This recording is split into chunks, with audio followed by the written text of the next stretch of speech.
Hello students. तो आज हम स्टडी करेंगे कंजर्वेशन ऑफ एंगुलर मोमेंटम। तो जैसा कि इसके पहले हम लोगों ने एंगुलर मोमेंटम के बारे में स्टडी कर चुके हैं, तो नेक्स्ट स्टडी करने वाले हैं हम लोग कंजर्वेशन ऑफ एंगुलर मोमेंटम। तो देखते हैं, if no external torque is acting upon a body rotating about an axis, then the angular momentum of the body remains constant, that is J equal to I omega equal to constant. जैसा कि हम लोग जब linear momentum पढ़ते हैं तो यहाँ पर जो कंजर्वेशन ऑफ लीनियर मोमेंटम आता है तो हम लोग क्या कहते हैं, if no external force is applied. ध्यान रहे, तो हम ये जानते हैं कि जो रोल टॉर्क का होता है रोटेशनल मोशन में सेम रोल होता है किसका, फोर्स का इन लीनियर मोशन। यानी जो रोटेशनल मोशन में टॉर्क रोल प्ले करता है सेम रोल प्ले करता है force in the linear motion. तो इसका सिग्निफिकेंस भी तो हम लोग देखे थे, torque play the same role in rotational motion as force in linear motion. तो वहाँ पर हम लोग एक्सटर्नल फोर्स के अब्सेंस में लीनियर मोमेंटम को कंजर्व शो करते थे, और यहाँ पर करेंगे एक्सटर्नल टॉर्क के अब्सेंस में एंगुलर मोमेंटम को कंजर्व शो करेंगे। ठीक ना। तो जैसा हम देख रहे हैं जे इक्वल टू आई ओमेगा होता है, हमने रिलेशन पढ़ चुका है कि एंगुलर मोमेंटम और ओमेगा क्या है, तो ओमेगा है एंगुलर वेलोसिटी। तो एंगुलर मोमेंटम और एंगुलर वेलोसिटी में हम लोगों ने रिलेशन पढ़ लिया है, and I is the moment of inertia. ठीक ना। तो जरा देखें, अब हम प्रूफ से देखेंगे। एक रिलेशन हमने जस्ट अभी फाइंड आउट किया था इसके पहले, टॉर्क में और एंगुलर मोमेंटम में रिलेशन। ठीक ना। तो एंगुलर मोमेंटम जे है, टाउ टॉर्क है, इनमें रिलेशन हमने नहीं पढ़ा था, यानी external torque is equal to the rate of change of angular momentum. ठीक ना। तो यहाँ पर कहा गया है, जैसा कि स्टेटमेंट है, if no external torque is acting, अगर टॉर्क हमारा जीरो हो जाएगा, नो एक्सटर्नल टॉर्क होगा, तो टाउ इक्वल टू जीरो, तो D J upon D T equal to zero, तो D J equal to zero. अब इसे इंटीग्रेट करेंगे तो पाएंगे जे इक्वल टू कांस्टेंट मिल जाएगा। ये डेरिवेशन कोई बहुत बड़ा डेरिवेशन नहीं था, इसलिए इसको हमने क्या किया, शॉर्ट में इसे बता दिया, लेकिन इसका फिजिकल सिग्निफिकेंस बहुत इंपॉर्टेंट है, डेली लाइफ में इसके बहुत ही इंपॉर्टेंस है। ठीक ना। तो जैसा हम देख रहे हैं यहाँ पर कुछ एग्जाम्पल्स, जैसे ये पहला एग्जाम्पल देखें, यहाँ पर क्या किया गया, एक स्ट्रिंग लिया गया जिसका लेंथ हमने कंसिडर कर लिया आर है। ठीक ना, आर लेंथ का एक स्ट्रिंग है। यहाँ पर एक ऑब्जेक्ट हमने इसे टाइप कर दिया, बांध दिया, जिसका मास हम कंसिडर कर लेते हैं, और एक पाइप में हम क्या करते हैं, इसको ऐसे फिट कर देते हैं और रोटेट कराते हैं। पहले हम क्या करते हैं, इस हालो पाइप में जो रॉड थ्रेड को हमने डाल दिया है, इसको इस आर्बिट पर या इस रेडियस पर मूव कराएंगे। ठीक ना।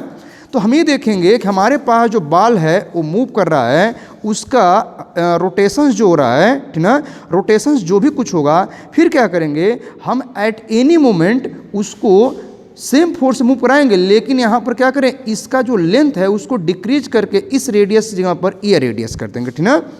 अब जैसे हम क्या करेंगे, उसको रेडियस को डिक्रीज करेंगे तो रोटेशन भी डिक्रीज कर जाएगा। क्यों? क्योंकि हम ये जानते हैं कि जो जे इक्वल टू होता है हमारे पास, जे इक्वल टू क्या है, आर क्रॉस पी। पी क्या है, तो लीनियर मोमेंटम है, पी इक्वल टू एम भी, यानी हम एम भी आर कह सकते हैं। ठीक ना। हमने रेडियस घटा दिया तो रेडियस घट गया, तो जैसा हम फार्मूले से देख रहे हैं क्या, कि जे इक्वल टू मिलता है आर क्रॉस पी, या हमारे पास मिलता है आर क्रॉस एम भी, या एम भी आर। ठीक ना। हमने रेडियस घटा दिया, तो जरा देखें जे पर क्या इफेक्ट पड़ रहा है। लेकिन कहा गया जे तो हमारा कंजर्व क्वांटिटी है। अभी कहें जे इक्वल टू आई ओमेगा है, और आई की वैल्यू होती है एम आर स्क्वायर, और ओमेगा होता है क्या हमारा, तो ओमेगा होता है D theta upon D T होता है। ठीक ना। तो इसके कारण हमने क्या देखा कि जैसे हमने उस थ्रेड को पुल डाउन किया, छोटा किया, तो हमने देखा कि जो बॉल रोटेट कर रहा वो फास्टर देन बिफोर, यानी क्या करेगा, उसका वेलोसिटी बढ़ जाएगा। क्यों बढ़ जाएगा? क्योंकि एंगुलर मोमेंटम को कंजर्व करना है। जैसा हम यहाँ देख रहे हैं, यहाँ पर फार्मूला दिख रहा है क्या, यहाँ दिख रहा है formula J equal to I omega, और हमने कहा कि यहाँ पर क्या है, तो J equal to I omega, और आई की वैल्यू क्या है, एम आर स्क्वायर। तो हम रेडियस को डिक्रीज कर देंगे, और ओमेगा हमारा अगर कंसिडर करें वो फिक्स है, तो रेडियस घटेगा, तो मोमेंटम को बढ़ाना है, तो हमारे पास क्या होगा, एंगुलर मोमेंटम को सॉरी ओमेगा जो हमारे पास मिल रही है एंगुलर वेलोसिटी वैल्यू को इंक्रीज करना पड़ेगा। यानी हमारे पास जब इस थ्रेड को हम छोटा करेंगे, शॉर्टेन करेंगे, तो हमारे पास ओमेगा बढ़ जाएगा, यानी वो फास्टर मूव करना स्टार्ट कर देगा। यानी पहले जो मूव कर रहा था यहाँ पर उसकी ओमेगा मान लेते हैं ओमेगा रहा होगा, और यहाँ पर ओमेगा डैश हो जाएगा, तो omega dash is greater than omega. क्यों? क्योंकि मोमेंट ऑफ इनर्शिया घटेगा। जैसे हमने कहा लेंथ आप थ्रेड को डिक्रीज करेंगे तो मोमेंट ऑफ इनर्शिया डिक्रीज करेगा, और मोमेंट ऑफ इनर्शिया डिक्रीज करेगा तो ओमेगा इंक्रीज कर जाएगा, क्योंकि एंगुलर मोमेंटम क्या है? एक कंजर्व क्वांटिटी है, ठीक ना। तो इसका एग्जांपल हमने देखा, ठीक ना। यानी हमने क्या देखा, अगर कोई थ्रेड बांध के इस तरह मूव कराया जाता है, अगर हम थ्रेड लेंथ का जो थ्रेड है उसका लेंथ कम करते हैं तो एंगुलर वेलोसिटी इंक्रीज कर जाएगी। सेकंड एग्जांपल देखें, when a diver jump into water from a height he does not keep his body straight but pulls in his arm and legs toward the centre. अब जैसे कुछ इस position, जैसा figure देख रहे हैं हम लोग, फिगर में क्या देख रहे हैं, जब डाइवर जंप करता है तो अपने पोजीशन को इस प्रकार कर लेता है। क्या कर लेता है? इस प्रकार कर लेता है। इससे क्यों? क्योंकि इसका इस केस में उसका लेंथ ज़्यादा होगा तो मोमेंट ऑफ इनर्शिया ग्रेटर होगी और एंगुलर वेलोसिटी लेस होगा। लेकिन जैसे वो अपने पोजीशन को इस प्रकार कर लेगा तो फिर क्या होगा, उसका मोमेंट ऑफ इनर्शिया डिक्रीज कर जाएगी, एंगुलर वेलोसिटी इंक्रीज कर जाएगी। तो अपने एंगुलर वेलोसिटी को इंक्रीज करने के लिए वो अपने आप को क्या करेगा, अपने आप को, अपने लेग्स को क्या करेगा, फोल्ड कर लेगा। यानी वहाँ पर क्या होगा, ओमेगा इंक्रीज कर जाएगा और एंगुलर जो मोमेंटम है वो कंजर्व रहेगा, ठीक ना। सिमिलरली एक और एग्जांपल हम लेते हैं, जैसा कि देखें जरा यहाँ पर ये जो फिगर दिखाया गया, एक पर्सन है जो कि मूविंग टेबल पर खड़ा है, मूविंग टेबल पर स्टैंडिंग पोजीशन में खड़ा है और वो अपने हाथ में 2 डंबल लिया हुआ है, इस प्रकार स्ट्रेच्ड किया हुआ है, ठीक ना।